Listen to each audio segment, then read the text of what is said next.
Hello and welcome to the AnXious Sk8er. I'm stoked and I'm grateful that you're here with me. In these longer videos, I aim to share some of the clips I get from skating, also some of the insights that I've been learning in my ongoing recovery from pretty chronic anxiety and worry. So I hope that these videos are entertaining, but also maybe insightful, and perhaps they might give you some hope and guidance in your own journey. Without further ado, let's hit the park, get some clips, and then I'll meet you back here to discuss today's topic, which is feelings are stronger than thoughts. Let's go.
So first, before we jump into feelings are stronger than thoughts, I just wanted to talk really quickly about a tool, a practice that has really helped me, which is contemplation or contemplative practices.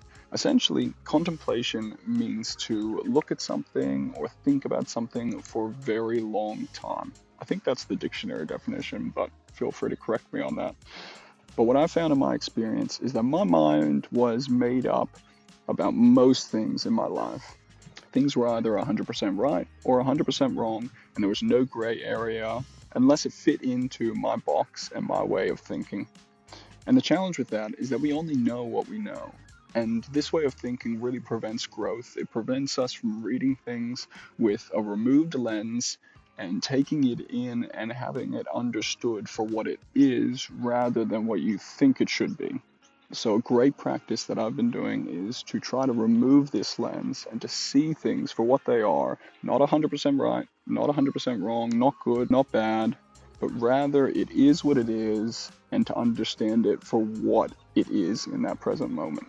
So to recap, contemplation, awesome, challenging to do, but just like skating, if you practice something enough, it becomes second nature. It becomes something you don't need to think about anymore. I don't think when I skate. I don't think about how I flick my tricks, or I don't think about how I get onto a ledge or something. I just do it because it's a field and learned response from my body, which is a good tie into what I wanted to discuss today, which is feelings are stronger than thoughts.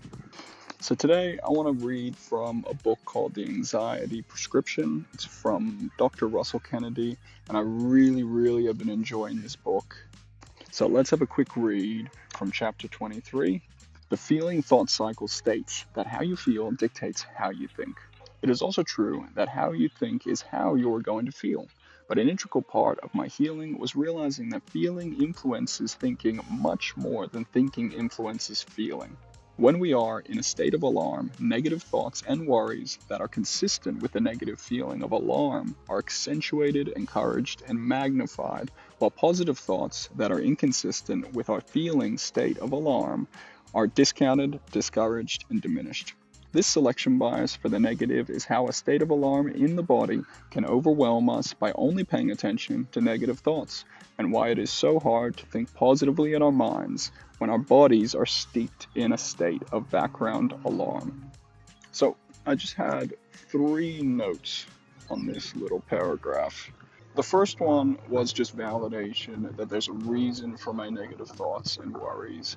There's a lot of science backing why worries are addictive and why if you grew up in a state of protection a lot of the time, in a state of alarm a lot of the time, that you're geared toward this, that you've got deep grooves that go towards this and stay in this, and it's harder to get out of it. First one was just validation of like, hey, it's not your fault. at least until you become aware of this cycle.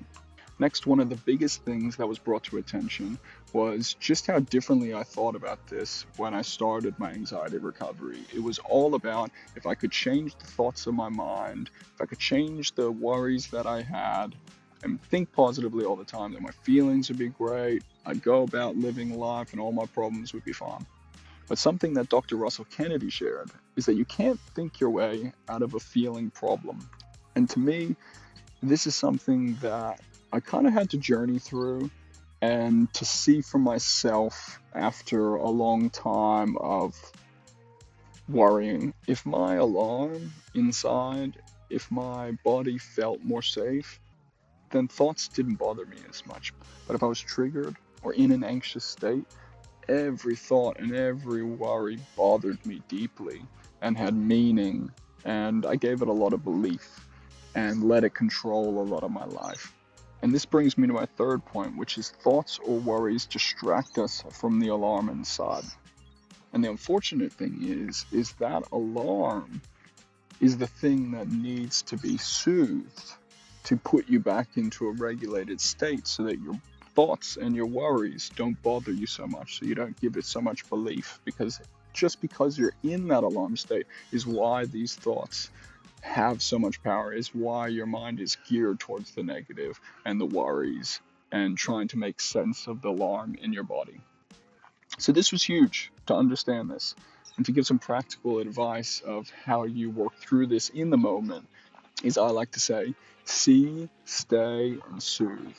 That means see the alarm in your body rather than the worries of your thoughts. See where it is, see the stress, where it's coming from. Stay, which is a huge thing because the mind wants us to distract and to pretty much escape, fight, flight, really anything but feel that alarm. And so staying is so important.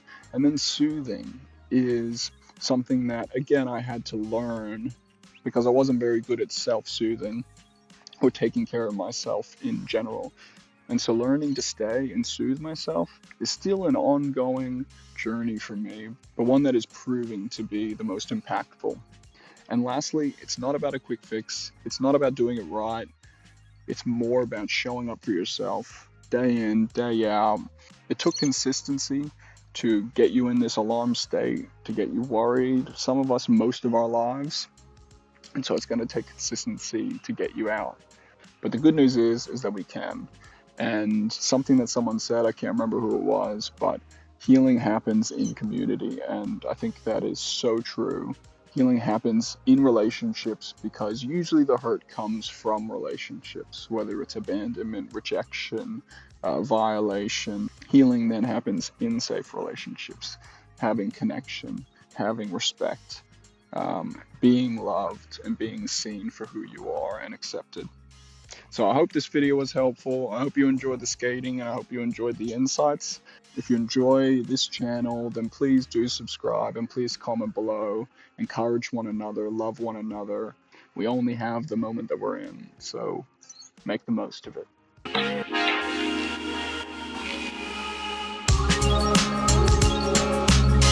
Oh yeah, that wasn't bad. That wasn't bad.